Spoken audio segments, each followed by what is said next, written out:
Sarina Farb is a vegan educator, public speaker, and liberation activist working to make the world a better place for all beings.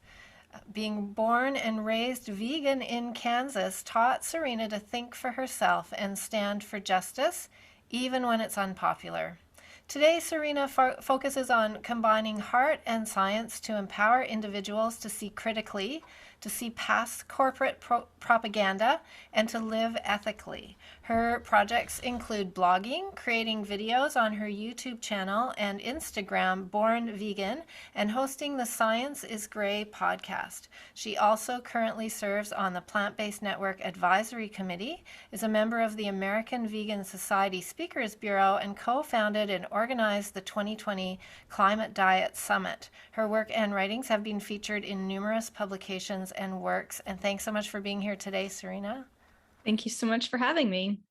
It's wonderful to speak with you. I've been vegan for 21 years, and you're the very first born vegan person that I've met in all this time. I'm curious if you have memories of the time when you realized, hey, I'm a little different in this world. Yeah, it goes way back. I mean, my parents talked to me about being vegan for, as long as I can remember, from when I was 2, 3, 4 years old. So I don't really have any memory of realizing I was different. It was just always there. From my earliest memories of being able to talk and being around friends, I knew I was vegan. I knew to ask if things were vegan. I learned how to read labels once I could read, when I was about 6 and 7 years old. I knew how to ask questions. I knew how to tell other people I was vegan. So yeah, there was never really a moment of realization. It was just, I knew it, and I knew that it was different than what lots of other people around me did as well. And did you try to talk with your little friends about it, or was it just sort of I'm this and you're that and that's how it goes? Oh no, I definitely talked about it. Yeah. In good vegan Yeah. style, yes. We Yeah. love to talk about it. When I was about 7 years old and I'd learned to read, my parents we had a little ceremony, and I had a bit of a practice where they had decided that I was old enough to have my own food choices at that point. So up until then, if I want to eat something, I ask them, can I eat this? Can I have this? And when I turned 7 and I'd learned to read, they basically said, you can get your own food choices, but first you need to be able to read all these different ingredients and all these labels and know what all these different things mean and where they come from. So I had a stack of note cards that, had things like whey and casein and gelatin, all these obscure, less obvious animal products. And I learned what they were and how they were made. And the idea was that once I knew that, then I was educated, and then I would be able to read labels for myself, ask friends for myself, and things like that. And so I got my own food choices, and all that meant is that I now had all the information in the world to share with other people. So kids would, I did competitive gymnastics, and we got goodie bags that had candy in it. And my peers would come up and be like, oh, how come you can't eat that? Or why can't you eat that? Or why aren't you eating that? And I would say, oh, I can eat it. I choose not to eat it. And do you know what gelatin is? This has gelatin. And then I'd, proceed to describe in graphic detail to other 7-year-olds what gelatin was. And I remember being baffled when I would tell them this, and they'd go, oh, whatever. And then, pop the candy in their mouth. And I was just like, I just told you what you're eating. Like, did you not hear what I just said? Wow, interesting. Yeah. Did anybody ever sort of say, oh, okay, I'll think about that? Somebody must have. Not, I don't remember in gymnastics in particular when I was really little, but when I was in about 6th grade, I was at a Montessori school, and I was talking about veganism to everyone all the time, there. And I joke that like half the class hated me and the other half went vegetarian. Well, you know, we never know the impact that we have, but I think we've all, us vegans, have had that experience where for us it's this sudden realization that, holy crap, what have I been doing? And we just want to tell everybody else about it and assume they'll Mhm. have that holy crap moment too. And yeah, and so did you ever think, oh, well, this is what mom and dad told me to do, and I want to do my own thing now. I don't want to be vegan anymore. No, never. And I think that was kind of part of their plan when they gave me their own food choices when I was 7. They, especially not really knowing any other people that, had that were raising vegan children or had adult lifelong vegans, they were afraid that I would rebel or that something like that might happen. And I think they sort of preemptively were like, we don't want to be the ones controlling, what I was eating as I got into my teen years. And I don't think I ever would have either way, but getting my own food choices really allowed me to feel like it was my choice. And I never chose anything different, and I never had any intention of doing that, because I knew, like, all they did was tell me the truth and tell me, exactly what these things were and where they came from. And I loved animals and didn't want to hurt them. So to me, it was just super obvious. Like, if you realize you're eating a dead animal, why would you want to do that once you know? So I never, I knew what it was, and I've never ever wanted to do something different or try it, because it wasn't a diet. And I will clarify. So, like, we also ate pretty healthy when I was growing up and didn't eat, things that had any artificial colors or flavors or like high fructose corn syrup. There were a number of other things. And those I have eaten at various times since being a child. Like, when I got to college, I started eating a fair amount of vegan junk food at various times. And that was always different to me because I knew what all of these things were. And while I still very much care about health, and I try not to eat most of those things today, um, meat and dairy were violence. Eating some sugar in something might not have been the healthiest, but they were very different things in my head. One was this clear ethical principle and justice issue, and one was a diet. Right, right. Cool. And so you seem to be terribly unhealthy. You're dying of protein deficiency and your teeth are all falling out. But seriously, you must be one of the healthiest beings on the planet, I would guess. Thank you. I hope. I don't know. I mean, I I've never broken a bone. I've never been in the hospital. I've never had any pharmaceuticals, antibiotics, that kind of stuff. So make of that what you will. Right. Wow. And yeah, that's not surprising to me, knowing what I know. And is there like a Born Vegan Club? Have you found your tribe? There are definitely a lot more of us out there than I think most people realize. And especially now, as more and more children are being raised this way and growing up. I know a handful of other vegan, lifelong vegans that are in their 20s, 30s, even 40s. And I've met more online and connected with more around the world since, being a kid. And I also know a lot of children who are now, getting close to adulthood, who were raised vegan as well. And a lot of that came from some of the vegan conferences that I grew up attending. Right. Awesome. All right. Well, let's shift gears a bit and talk about the thing that we all ought to talk about more, I think. And thankfully, it seems like the censorship is starting to lift around the COVID and the vaccines. And it's a really important discussion. I'm curious about your opinion about the vaccines as a scientist. Let's start with from the perspective of vegan. Are these things vegan? So I think it really depends how you're looking at this. And I actually made a YouTube video on this topic, but strictly speaking, no. Vaccines are not vegan, neither are most modern medicines and drugs. They almost all are tested on animals, for one, and many of them also involve and have direct animal ingredients in them. And when it comes to vaccines, it varies widely depending on what vaccine you're talking about. Some of them have egg, albumin, and gelatin, like literally in the injection. Others do not. And many of them are also produced. And this isn't even just the animal testing and safety testing part. This is so common in a lot of cell biology labs, where cell cultures, where you grow cells in a lab, are used to produce a lot of vaccines, because you have to have a cell culture to grow a virus on. So this is like the polio vaccine, the chickenpox vaccine. They use cell cultures.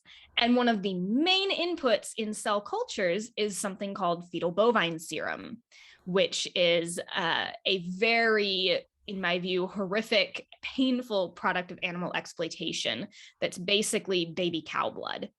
And it's taken from cows while they are alive, and their blood is basically drained. And so this is a very common input in the production of many vaccines. It technically isn't supposed to end up in that final injection, but it's still animal exploitation and ingredients that are going into the production of it. So strictly speaking on that level, no. I do provide the caveat, though, that the definition of veganism says, as far as possible and practicable. And I don't think it's possible to live 100% vegan in this world. And if your life, and this is how I view most of the, drugs and modern medicine, like, I would not fault someone or call them not vegan for taking things that they believe are really necessary for their life and health and well-being. The thing that I think is really important when it comes to vaccines or any drugs is that that's an individual decision, and every vegan, every individual has to weigh the risks versus benefits and their morals for themselves. So I'm not going to sit here and say like, oh, if you take it, you're not vegan or anything like that. That's just not my approach to things. And if you really believe that something is necessary for your life, I can understand that. Like, we all probably will make compromises on our values in certain situations. But I think it's important that everyone be able to make that decision for themselves. So it may fit into someone's vegan ethic because they feel it's truly necessary, and for others, it may not. And I think that is, in this case, valid. I think informed consent, right, is words that are now in my vocabulary that I didn't have 2 years ago. So, and it's definitely something that's been missing from the mainstream dominant narrative. I think the idea that we can weigh the pros and cons of ingesting this experimental toxic non-vegan drug for ourselves. We should have the right to the research about, the side effects, the adverse reactions. We should know about all the animal testing.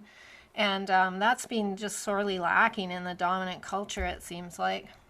Absolutely. Yeah, no, I definitely agree with you. Informed consent is so important. And many people don't even know what it is, and don't know all of the information and data that I think they should absolutely have access to make an informed decision. Right. And I worked with people with disabilities for a while, and went to a course about how to administer drugs. I mean, it was a whole weekend course, and you have to you get a sort of certificate at the end of it. It's very important stuff. You don't want to mess around with people's meds. And a big part of that was the rights. I think there were 8 of them. It's been a while now, but the right drug, the right time, the right person, the right way to administer it. And the final one was the right to refuse. That every patient has a right to refuse. And as a person who's administering that drug, you have to respect that. That's their right. And this seems to be, again, also something that's lacking. So I appreciate that you're one of the pro-choicers on this. And what else should vegans know? Is there, I think that maybe we have this idea that, oh well, the animals have already been tested on and the drug's already here, so we should just all be getting this drug because it's going to be the solution. Are you hearing that? Absolutely. And the biggest thing for me isn't even so much around the animal testing, actually, and to be clear, that is an issue. And I am, saddened that so many vegans suddenly don't seem to care about that and are saying things like, oh, well, that's the way everything is. So, and my response to that would be, even if you feel like this is necessary for you, you can still call out the animal testing at the same time. Like it's not an either or. And yet that's sort of what I see happening. People that want to encourage everyone everywhere to get the vaccine are sort of just ignoring and downplaying anytime anyone brings up animal testing, rather than still being willing to call that out and criticize it. But on the flip side, for so many years, one of the things that vegans and many plant-based lifestyle medicine folks have been speaking about is the power of big pharma and big ag and the revolving doors in government, and how we as vegans, like I grew up knowing that most doctors didn't know the truth about nutrition, that most doctors don't know how to prevent and reverse, heart disease, diabetes, things that we know with the science and data absolutely are preventable and treatable. And that, I have so many people and friends and grandparents, family members, who would go to the doctor with their usual high blood pressure, pre-diabetic, like whatever. And doctors would say, well, get on these drugs. Here's your statins. This is for life. You can never come off of them. You've been diagnosed with this, that's it. And then them, learning about diet or something, going back to their doctor saying, well, look what I did. My blood pressure came down. I got off my meds, or I did this or that. And the doctor's just outright not believing them or saying that that's not real and you can't do that. This kind of like, I grew up knowing that most doctors don't actually know nutrition information, and they don't know much about health and true well-being and wellness. And so, and I thought many other vegans knew that, and we understood that big ag and big pharma kind of work together to create this system where we get sick by eating, rotting animal carcasses and flesh, and then pharma profits by putting us on drugs that aren't meant to cure or reverse or prevent anything, and not even save our lives, that just, maybe extend our life a little bit, but that they kind of hook us for life then and profit off of, people being on these drugs, which are only necessary because of what big ag is doing.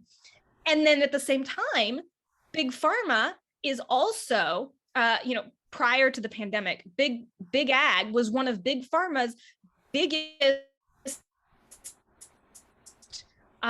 markets and biggest, buyers, because the vast majority of our drugs and antibiotics and pharmaceutical products are not even for people. They're being sold to factory farms and industrial farm operations because of the conditions the animals are kept in. Then we have to pump the animals full of antibiotics and drugs to keep them alive long enough to slaughter them.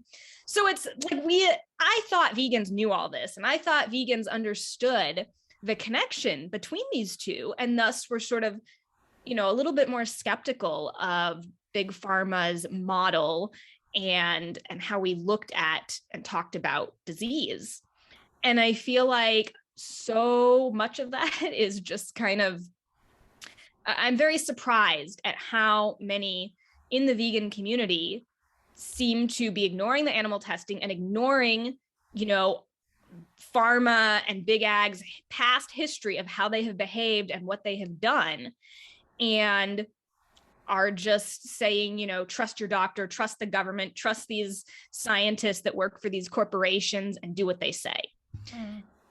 And I think that's the thing I want people to think about. No, it's not even any particular information. There's a lot of information out there about the vaccine, about coronavirus, about how diet can help make COVID, much less bad for people.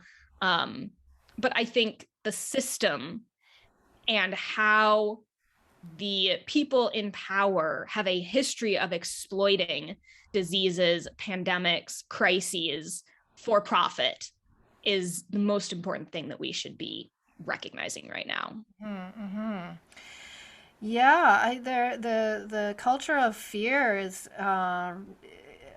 some believe, intentionally nurtured to sort of shepherd. It's hard to find alternate ways of thinking about it, but we're really being sort of treated like a herd, instilled with this fear and directed towards this one size fits all solution. And because of the fear, I think people are behaving in ways that are contrary to their core values. I mean, I started to get caught up in it in the beginning. It was all new, and I didn't know, who do you trust, who do you listen to, and the public health authority, especially here in Canada, we kind of grow up with a trust of our public health system. It's been there for me my whole life, and so I have to kind of trust what they're saying.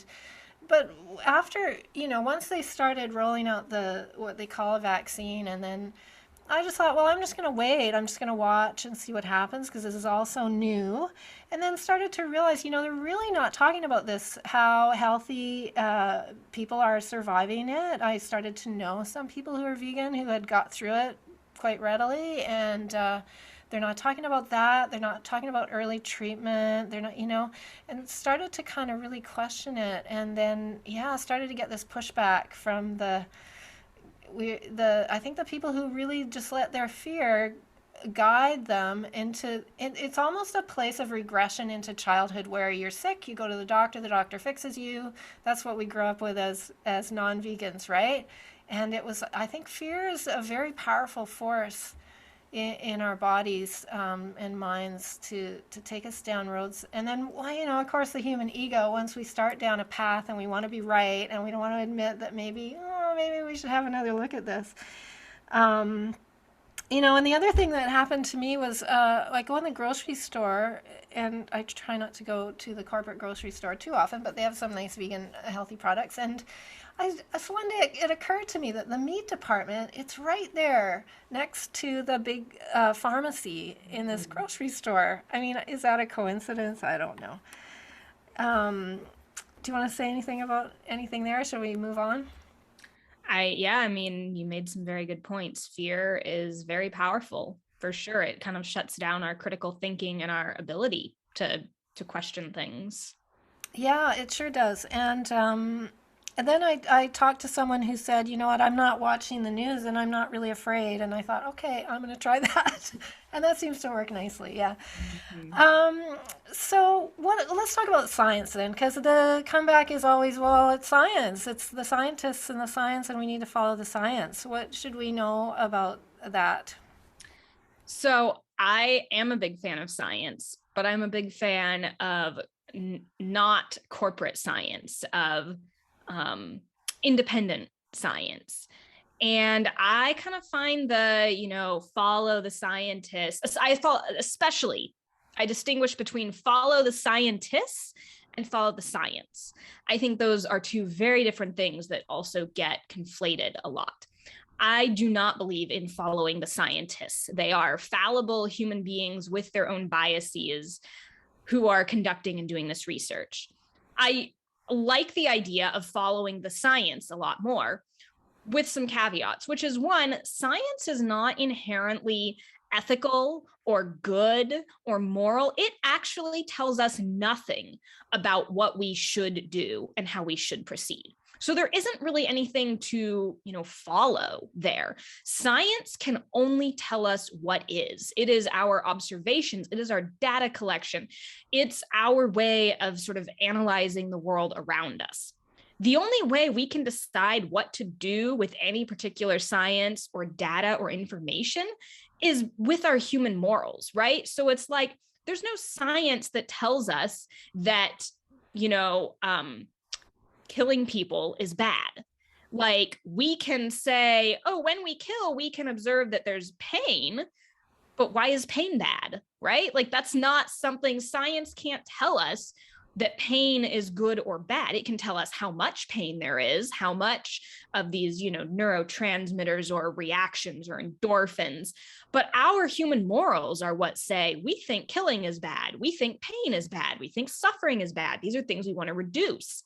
So anytime we have science, we don't even realize, I think, that when we say follow the science, we think that's clear because of our morals and that we as a society agree on some set of morals. That is not the science telling us what to do. The science can't do that. So I think it's really important that we look at the data and the evidence, but it is not clear to me when we look at data or evidence what we should do with it. That is a conversation that humans have to have, and we have to recognize that different humans might have different biases and even morals and ethical perspectives on the world, and that therefore we should be having open debates and dialogue about this data and this evidence, and then among humans and in society and people with different perspectives who say, okay, what should we do with this evidence? Here are my morals. I think we should, do X, Y, and Z because this data shows this. And other people might say, well, I think this is more important than this, so we should, do something else. And that is entirely valid. And I think that is why open debate and dialogue in the scientific community and in the greater world about the science is so important. And even when it comes to the idea of a so-called scientific consensus, how should I put this? I'm a little bit skeptical of the idea that when there's a scientific consensus, just go with that and don't question it.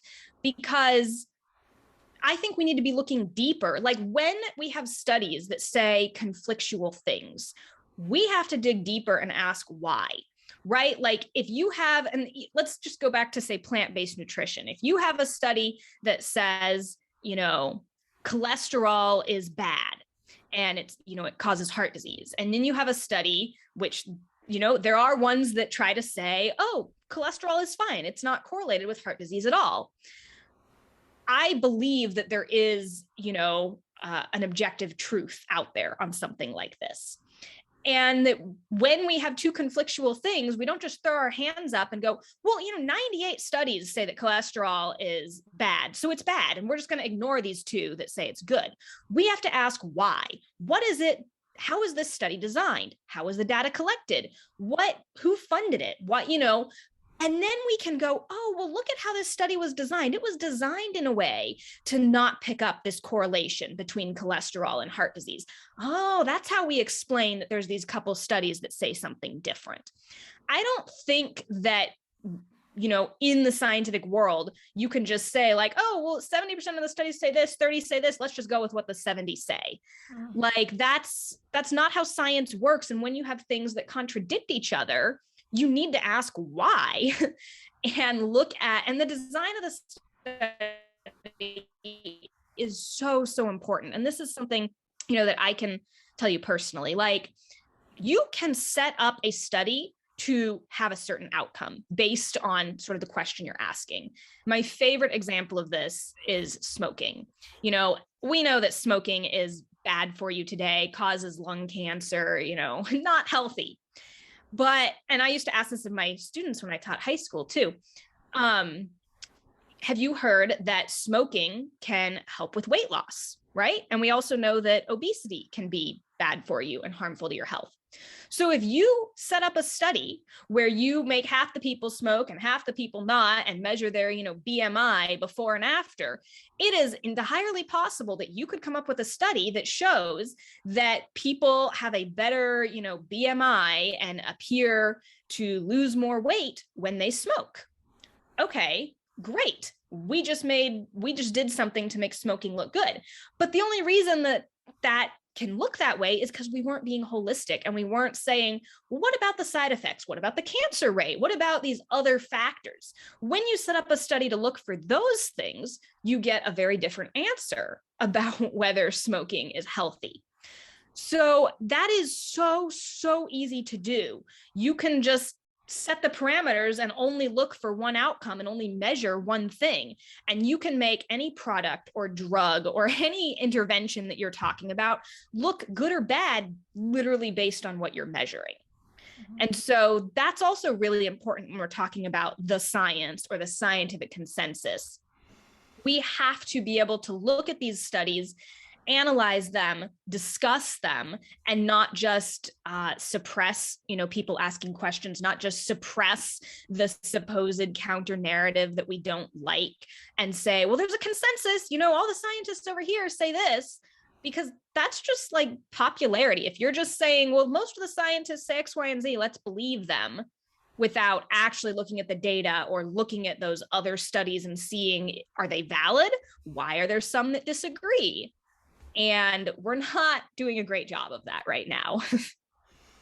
Yeah, and I think there ought to be space for the gut reaction too. I mean, if somebody tried to convince me that I should smoke to lose weight, I'd think, oh, that doesn't feel right. And then, trust a little bit in that, which is totally unscientific, really. But I think we, as humans, we've lived on this planet for a long time. I think that there is some inherent understanding of the ethical, when we go to add the ethics to the science, perhaps that there's some inspiration that we should find within ourselves as well. And tobacco has a great history of manipulation of public opinion and advertising, and I think big ag's learned a lot from that. We know about that, and also big pharma, it seems like. Hey, absolutely. I think what big tobacco did kind of has become, the tobacco playbook that, from what I can tell, most large corporate industries have picked up and attempted to use, where you conduct your own science, and sometimes there's straight up fraud, and that is not, entirely uncommon with pharmaceutical companies, especially. Several of them have been found guilty of straight up fraud and data manipulation. There are companies that one of the tactics is paying independent journalists or scientists to write or publish something on behalf of the corporation in favor of whether it was, tobacco or some pharmaceutical product or a pesticide. There are well-documented cases in all of these where a corporation will pay some independent journalist or scientist to publish or write something under their name, claim no conflict of interest, give people and the public the impression that this was truly, an unbiased, independent thing, when it was entirely crafted, written, and created by a corporation that had a vested interest in selling some product. And that is a classic tactic that has become all too common. Yeah. Yeah, where is it? We should have an ethical standards board of directors or something to oversee all of this. We seem to have completely lost that. I remember taking a course called Ethics in Science back in college, actually. And that was around stem cell research at the time. That there was all this research going on, and there really wasn't an ethical component to it. There's recently been a study come out from Mint Press about Bill Gates and his influence in the media. I don't know if you've seen that one yet. What is it published in? Mint Press published a guy named Alan McLeod. It's just brand new. I'll send you the link. But it turns out he has I'm looking forward to hearing you tell us what you know about Bill Gates. But what they basically say in this article is that he's kind of a master of controlling public opinion through philanthropy. And the millions and millions and I don't know, maybe billions of dollars that he's invested in media outlets and controlling the even content within television shows, and like all the way from little public radio stations to all the big outlets and MSNBC. I never made that connection. It's Microsoft and NBC, right? So when he came on the scene during early COVID as a spokesperson for what we should be doing, I was like, well, this is a big tech guy. What's he doing telling us about how we should be living our lives with regard to our own health, I started to get pretty suspicious. Now, you want to tell us a little bit about what you know about Bill Gates, please? Yeah, so I've been not a fan of Bill Gates for probably, 5 or 6 years now, pre-COVID, and largely because of Monsanto and the GMO issue that I knew about. I was living in Ithaca, New York, near Cornell University in 2016 and 2017, and I got involved with some local organizations and people there that were independent scientists working on exposing some of the fraud around Monsanto and some of the practices that they had done with regard to Roundup and the lawsuits that we now see about Roundup and cancer. And so I was fairly involved in that, and learned at that time how much influence Bill Gates had over Cornell University and all of the stuff he was doing there to fund the Cornell Alliance for Science, which is basically, a corporate little wing on Cornell campus that just supposed to appear to be sort of this independent scientific organization that just so happens to put forth a very one-sided perspective in the classrooms to their scientific fellows that they bring over from Africa and India. So I learned a lot about Bill Gates then, and how there were so many people that when you talk to actual people working in the communities, working on food and sustainability issues, especially in a number of African countries and India as well, that they feel like Bill Gates's work and his, so-called philanthropy, which is very much partnered with Monsanto and sort of helping provide and push for GMO seed and crops in these countries, that people on the ground were starving and being harmed by this, and very much did not like what was going on. Vandana Shiva, an Indian scholar and activist, is one of the biggest people speaking about this. And yet here over in the Western world, Bill Gates was being, heralded as this hero who's working to help end poverty and, create, more food security and help feed people. When you talk to the communities and people on the ground, it's, pretty much the exact opposite of that.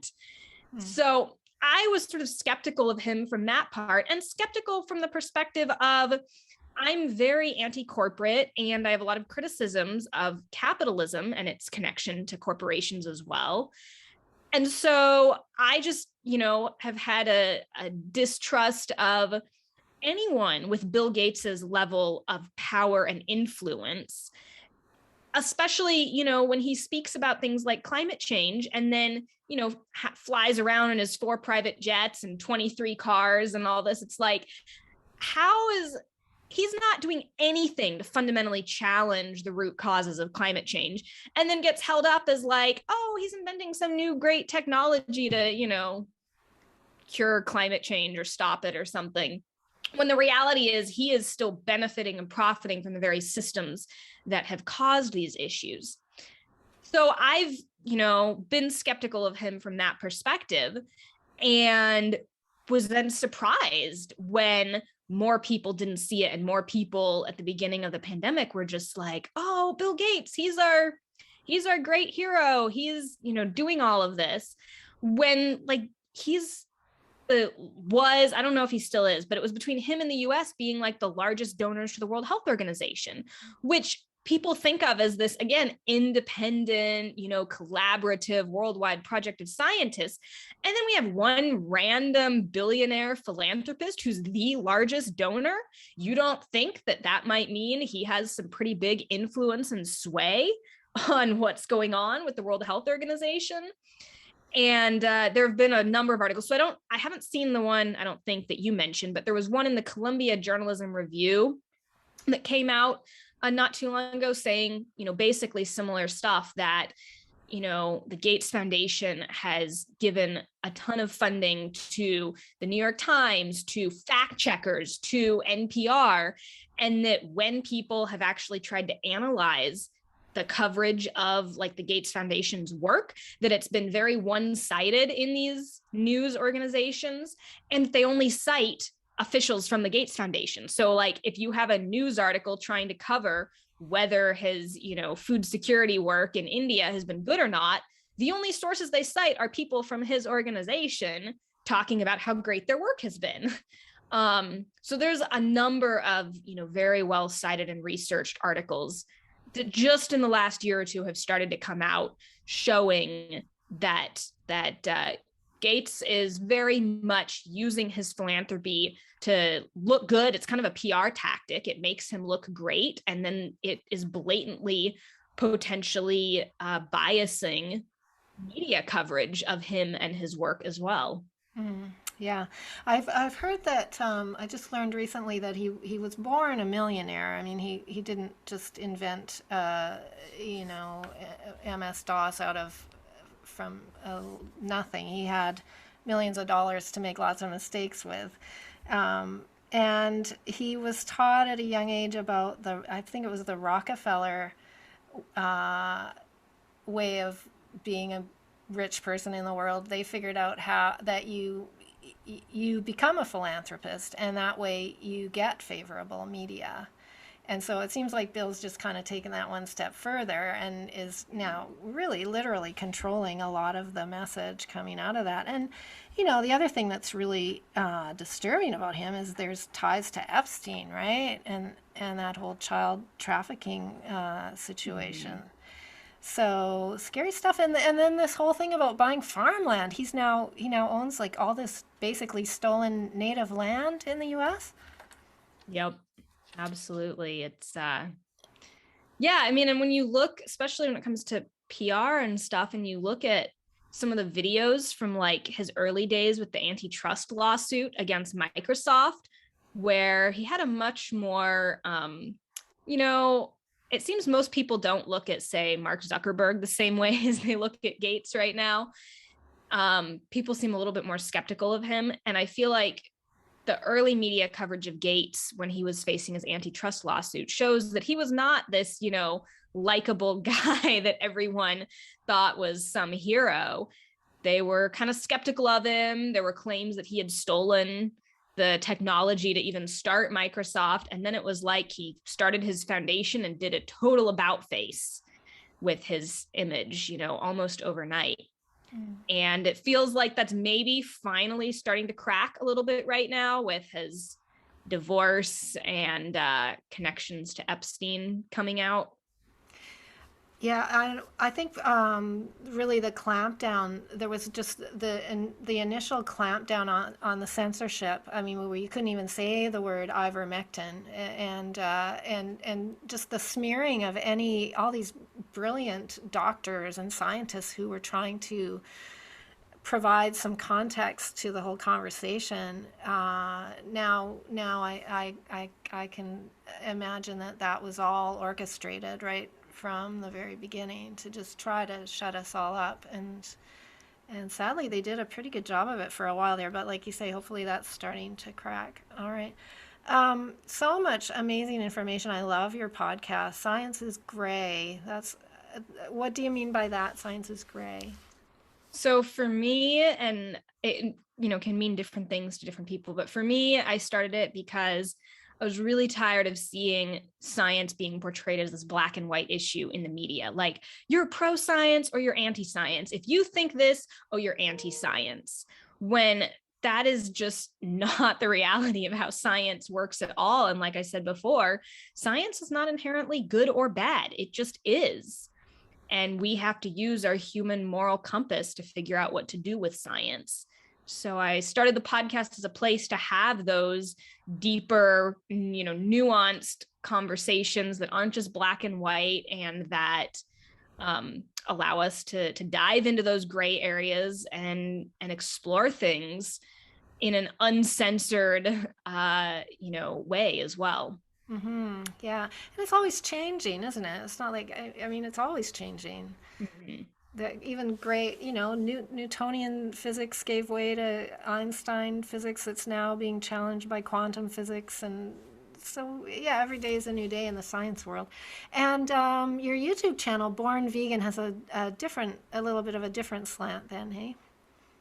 Yeah, Born Vegan and my website, the Science is Great podcast kind of fits into all of that, but my YouTube channel and website and Instagram are more just information to empower people to make a difference in their lives, in particular by living vegan and thinking about the ethics of what they're doing in their daily actions and bringing their actions into alignment with values of, justice and compassion that I think most of us already hold.